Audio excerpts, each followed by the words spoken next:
இந்த பாட்டி மோமோ செய்யறாங்க. சரி செஞ்சு முடிச்சா சாப்பிடும் அப்படின்னு வாயில எடுத்து வச்சா கூவாக்கான்னு ஒரு சவுண்டு. என்னடா அப்படின்னு பார்த்தா அந்த மோமோஸ்க்கு கையை காலு மூஞ்செல்லாம் முளைச்சு அழுதுட்டு இருக்கு.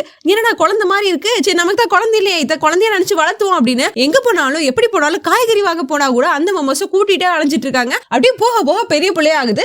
கூடவே சொல்ற பேச்சும் கேட்க மாட்டேங்குது. என்னடா அவன் இப்படி சுத்திட்டு இருக்கான் அப்படின்னு யோசிச்சு கிச்சன்ல வேலை செஞ்சுட்டு இருக்கும் போது ஏதோ ஒரு சவுண்டு.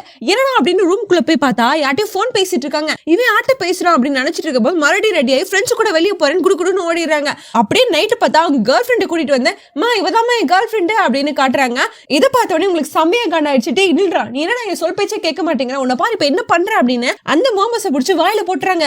ஐயோ என் பையனை நானே இப்படி சாப்பிட்டேனே அப்படின்னு ஓன கொஞ்சம் ஒப்பரை வச்சுட்டு இருக்கும் போது பின்னாடி ஒரு சவுண்ட் அம்மா அப்படின்னு யாரா அப்படின்னு பார்த்தா இந்த மோமோஸ் பெரிய மோமோஸா மாறினா எப்படி இருக்கும் அந்த மாதிரி ஒரு உருவம். இப்போ இவங்க தான் இந்த மோமோஸை சாப்பிட்டாங்களே, இப்போ இவங்க யாரும் தெரிஞ்ச ஒரு கம்பெனி தட்டி விடுப்போங்க. மிக்ஸர் சந்திப்போம். Tata bye by.